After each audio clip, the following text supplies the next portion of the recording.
चलिए स्टूडेंट्स, आज जो हम बात करने वाले हैं वो एक पोएम के बारे में बात करने वाले हैं। क्लास 6 NCERT इंग्लिश की पोएम है, चैप्टर नंबर 5 है। यानी पोएम का नाम है where do all the teachers go. यानी where do all the teachers go. यानी जो टाइटल है, ये टाइटल है कि वेयर यानी कहाँ, डू ऑल द टीचर्स यानी जो सारे शिक्षक होते हैं वो जाते हैं, यानी जो सारे शिक्षक हैं वो कहाँ जाते हैं। तो ये कहाँ जाने से जो मतलब है यहाँ पर बताया गया है कि स्कूल मान लीजिएगा जब क्लोज हो जाता है तो उसके बाद टीचर्स की एक्टिविटी कैसी होती होंगी। और यहाँ तक कि आगे लिखा है फॉर अ लिटिल चाइल्ड, यानी एक छोटे बच्चे के लिए, फॉर अ लिटिल चाइल्ड मतलब एक छोटे बच्चे के लिए a teacher is very special. यानी जो एक शिक्षक होता है वो बहुत ही क्या होता है, स्पेशल होता है, यानी खास होता है। एक छोटे बच्चे के लिए उसका जो टीचर है क्या होता है, वो स्पेशल होता है। और इट इज़ डिफ़िकल्ट, ये बड़ा कठिन होता है। इट इज़ डिफ़िकल्ट, ये बड़ा कठिन होता है क्या, फॉर अ स्मॉल चाइल्ड एक छोटे बच्चे के लिए, टू थिंक सोचना, और क्या सोचना, ऑफ हिज या हर टीचर यानी अपने शिक्षक या शिक्षिका के बारे में, एज एन ऑर्डिनरी पर्सन यानी एक साधारण व्यक्ति के रूप में। यानी छोटे बच्चे के लिए मतलब क्या होता है, एक मतलब बड़ा ही डिफ़िकल्ट टास्क होता है सोचना है कि मतलब हमारा जो टीचर है वो एक साधारण व्यक्ति हैं, जैसे हम और आप सभी लोग हैं वो ऐसे ही हैं। तो इस चीज़ को सोचना उनके लिए क्या होता है, बहुत ही मतलब डिफ़िकल्ट होता है। अच्छा, ये जो पोएम लिखी है ये पीटर डिक्सन ने लिखी है। और क्या लिखा है इसके बारे में अब देखते ज़रा लाइन बाय लाइन जानने का प्रयास करेंगे। सबसे पहले है where do all the teachers go. यानी इसकी जो पहली लाइन है वही इसका टाइटल है कि where do all the teachers go, यानी जो सारे शिक्षक हैं वो कहाँ जाते हैं। और व्हेन इट्स 4 o'clock यानी जब 4 बजते हैं, यानी जब 4 बजते हैं घड़ी के तो जो सारे शिक्षक हैं वो कहाँ जाते हैं। 4 बजने से मतलब है यानी जब स्कूल 4 बजे क्लोज हो जाता है तो आखिरकार वो जाते कहाँ हैं। यानी जैसे ज़्यादातर मान लेगा जो ठंड का समय होता है उस टाइम पे मतलब छुट्टी जो है वो 4 बजे होती है, तो 4 बजने के बाद वो जाते कहाँ हैं शिक्षक आखिरकार। इसके अलावा do they live in houses, क्या वो घरों में रहते हैं। And do they wash their socks, या फिर वो जो है अपने सॉक्स को धोते हैं, जुर्राबों को धोते हैं, जैसे और सामान्य लोग होते हैं या फिर जो बच्चे हैं वो भी जाते हैं हमारी तरह ही। मतलब ये बच्चों का सोचना है कि मान लेगा जो बच्चे जाते हैं क्या हमारी तरह वो भी अपने जो है सॉक्स को धोते होंगे, या वो घरों में रहते हैं या फिर स्कूल में ही रह जाते हैं। तो यानी आखिरकार जब 4 बजते हैं तो वो क्या कहाँ चले जाते हैं, क्या वो घरों में रहते हैं या फिर स्कूल में रह जाते हैं या फिर वो घर जाने के बाद अपने सॉक्स को धोते हैं। तो सीधी सी बात है वो भी हमारी तरह एक्टिविटी करते होंगे। आगे है डू दे वियर पायजामाज, क्या वो पायजामाज पहनते हैं, यानी घर जाने के बाद अपने कंफर्टेबल होने के लिए क्या वो पायजामाज पहनते हैं। या फिर घर पर जाने के बाद and do they watch TV, क्या वो टीवी देखते हैं घर पर जाने के बाद जैसे सामान्य लोग देखते हैं।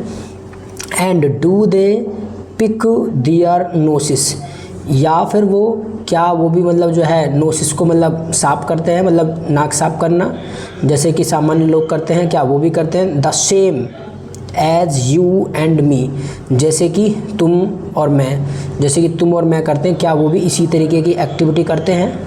तो मतलब ये एक बच्चे को मतलब थिंक को लेकर है, बच्चे के थॉट को लेकर है कि मान लीजिएगा वो किस प्रकार मतलब अपने शिक्षक के बारे में सोचता है और कैसे कैसे उसके दिमाग में प्रश्न आ सकते हैं। ये बात जो है पीटर डिक्सन अपने मतलब शब्दों में एक बच्चे की भांति मतलब जो है इस तरीके की बातें कर रहे हैं और कह रहे हैं। आगे है आपका do they live with other people, क्या वो दूसरे लोगों के साथ रहते हैं। जैसे हम मान लेगा घर जाने के बाद अपने मम्मी पापा के साथ रहते हैं बच्चे, तो क्या वो भी अपने जो है अपने दूसरे लोगों के साथ रहते हैं। Have they mums and dad, have they mums and dads, क्या उनके भी मम्मी पापा होते हैं जैसे कि सामान्य तौर पर बच्चों के होते हैं। And were they ever children, क्या कभी वो भी बच्चे रहे थे। And were they ever bad, क्या वो भी कभी बुरे रहे। क्या वो भी कभी बुरे थे। तो मतलब ये एक थिंकिंग है कि मान लेगा क्या वो भी मतलब सोच रहा है यहाँ पे बच्चा, क्या वो भी कभी बच्चे रहे होंगे, क्या वो भी कभी बुरे रहे होंगे, जैसे मान लीजिएगा हमसे गलतियाँ हो जाती हैं, या फिर वो हमारी तरह बच्चे रहे होंगे। तो बिल्कुल ऑफ कोर्स रहे होंगे। इसके अलावा did they ever never spelled right, क्या उन्होंने कभी मतलब सही तरीके से स्पेल किया होगा, हिज्जे लगाया होगा, जैसे वर्ड का एक हिज्जा लगाते हैं, या मिस्टेक किया होगा। डिड दे आगे है did they ever make mistakes, या फिर उन्होंने भी हमारी तरह मतलब गलतियाँ की होंगी, जैसे हम अपना जो है उच्चारण करने में मिस्टेक कर देते हैं। जैसे मान लीजिएगा किसी भी चीज़ को जो है हम मान लीजिएगा मेक के लिखा है तो मेक को हम मक पढ़ने लगे, बजाय मेक के इसको हम मक पढ़ने लगे। तो क्या उन्होंने भी हमारी तरह मतलब जो है ऐसे मिस्टेक की होंगी, स्पेल मतलब मिस्टेक किया होगा। तो बिल्कुल किया होगा, एक साथ कोई नहीं सीखता है। वर दे पनिश्ड इन द कॉर्नर, क्या उनको भी कभी, कॉर्नर बोले तो कोना, कॉर्नर का मतलब होता है कोना, क्या उनको भी मतलब जो है कभी मतलब कोना में पीटा गया होगा, मतलब कोने में। If they pinched the chocolate flakes, यानी जब उन्होंने क्या कर लिया हो, पिंच कर लिया हो, किसको, चॉकलेट फ्लेक्स को, यानी जब उन्होंने चॉकलेट को पिंच कर लिया हो। पिंच का मतलब होता है अपने मतलब इधर उधर हपड़ सपड़ में, या फिर अपने जल्दबाजी में, या ठंड की वजह से अपने चेहरे पे मतलब जल्दबाजी में, या भूख मान लीजिएगा भूख जल्दी लग रही है तो अपने चेहरे पे लपेट लेते हैं। तो अगर मान लीजिएगा क्लास चल रही है और किसी बच्चे को भूख लगी और उसने क्या किया, चॉकलेट को जल्दबाजी में खाया और मुंह पे लग गया, तो उसको जब पकड़ा गया हो तो क्या उनको भी मतलब कभी पनिश किया गया होगा, कभी उनको दंडित किया गया होगा। तो बिल्कुल किया गया होगा। इसके अलावा आगे है, नेक्स्ट है आपका did they ever lose, did they ever lose their hymn books, क्या उन्होंने भी अपनी जो है हिम बुक्स का मतलब होता है प्रार्थना की किताबें, मतलब जो प्रार्थना की किताबें, क्या कभी वो भी भूल गए होंगे। जैसे स्कूल में मान लीजिएगा जो प्रार्थना की किताबें हम लेकर के जाते हैं, क्या वो भी मतलब कभी उसको भूल गए होंगे किताबों को।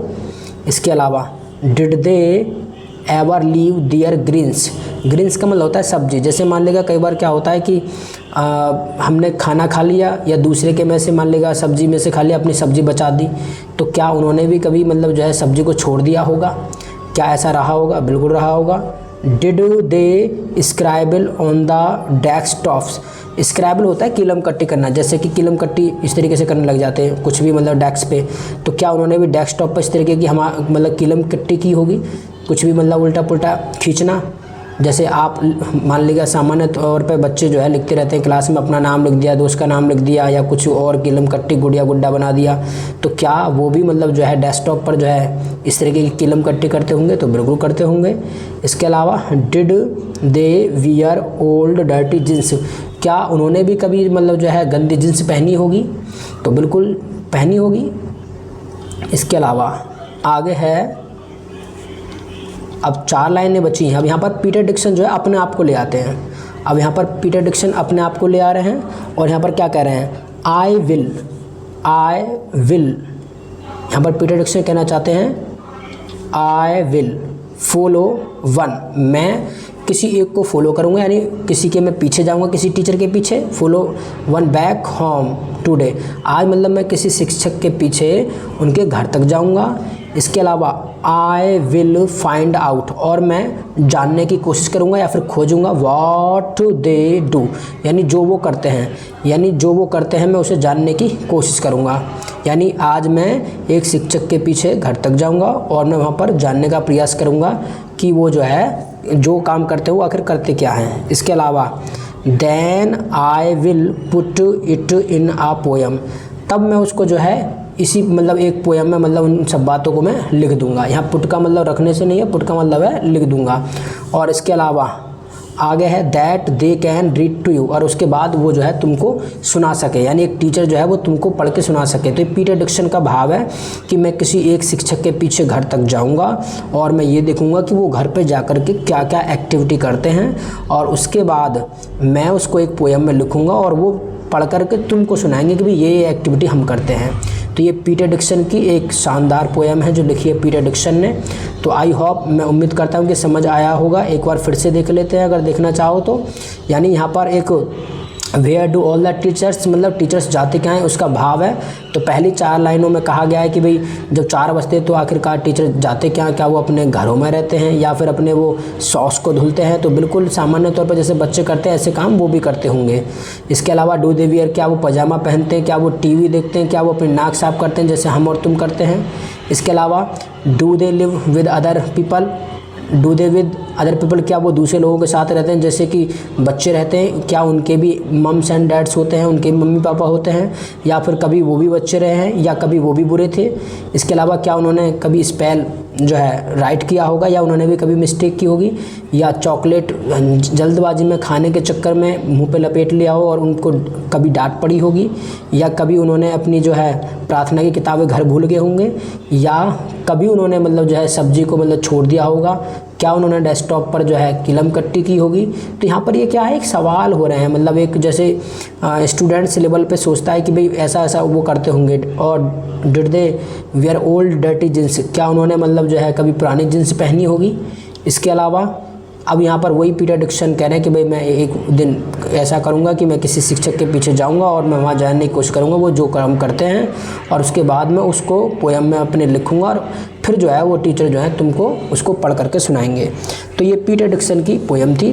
तो आई होप, उम्मीद करता हूँ कि समझ आई होगी, और बाकी चर्चा जो है अब नेक्स्ट वीडियो में करेंगे, किसी और वीडियो के साथ मिलेंगे। तब तक के लिए thank you so much, bye.